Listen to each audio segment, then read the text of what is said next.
رمضان سارے مہینوں کا سردار۔ اس ماہ میں اللہ پاک ڈھیروں ثواب سے اپنے بندوں کو نوازتا ہے۔ چاہت رکھنے والوں کے لیے خیر ہوتی ہے، برکات ہوتی ہیں۔ اللہ پاک اس مہینے کو تمام مہینوں پر فوقیت دیتا ہے۔ آخری نبی مکی مدنی صلی اللہ علیہ وسلم کی امت کو دیگر تمام امتوں پر فضیلت دی گئی اور اس امت کو پورے مہینے کے روزے عطا کیے گئے۔ ماہ رمضان کی ہوئی کوشش قابل قدر ہوتی ہے اور مومن اس مہینے میں نیکیوں سے مزین ہو جاتے ہیں۔ ماہ رمضان آتا ہے پھر چلا جاتا ہے، کسی کے حق میں گواہی دیتا ہے، کسی کے خلاف گواہی دیتا ہے۔ ماہ رمضان میں جنت کے دروازے اوپن کر دیے جاتے ہیں، کھول دیے جاتے ہیں، دوزخ کے دروازے بند کر دیے جاتے ہیں، شیطانوں کو قید کر دیا جاتا ہے۔ رمضان رحمت کا مہینہ، رمضان بخشش کا مہینہ، رمضان جہنم سے آزادی کا مہینہ، رمضان میں ہی لیلۃ القدر ہے اور یہ برکت والی رات 1000 مہینوں سے بھی افضل ہے۔ ماہ رمضان میں گناہ معاف کر دیے جاتے ہیں، خطائیں مٹا دی جاتی ہیں۔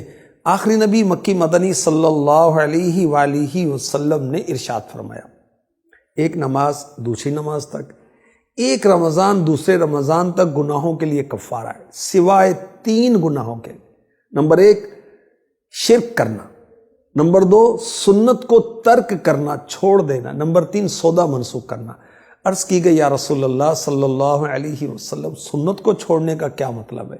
ارشاد فرمایا مسلمانوں کی جماعت سے الگ ہو جانا، اور سودا منسوخ کرنا یہ ہے کہ کسی شخص سے سودا کرنے کے بعد تلوار نکال کر اس سے لڑنے کھڑے ہو جائے۔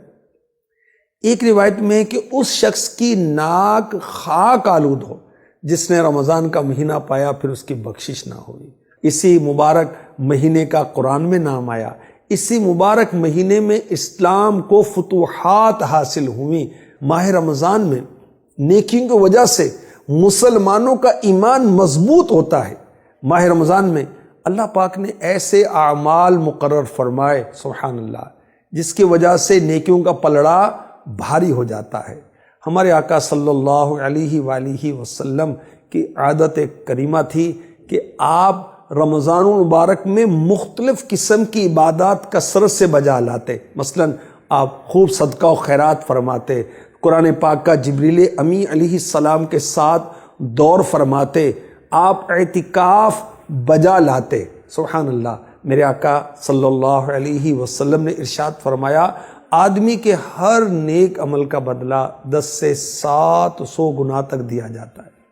اللہ پاک نے ارشاد فرمایا سوائے روزے کے، روزہ میرے لیے اس کے جزا میں خود دوں گا، بندہ اپنی خواہش اور کھانے کو میری وجہ سے ترک کرتا ہے۔ سبحان اللہ، روزہ دار کے لیے 2 خوشیاں ہیں، ایک افطار کے وقت اور ایک اپنے رب سے ملاقات کے وقت۔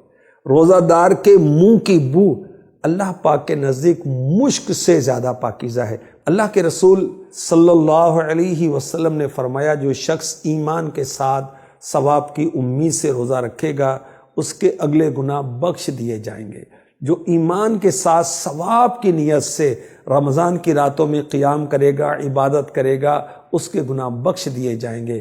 جو ایمان کے ساتھ ثواب حاصل کرنے کی غرض سے شب قدر میں قیام کرے گا یعنی عبادت کرے گا، اس کے اگلے گناہ بخش دیے جائیں گے۔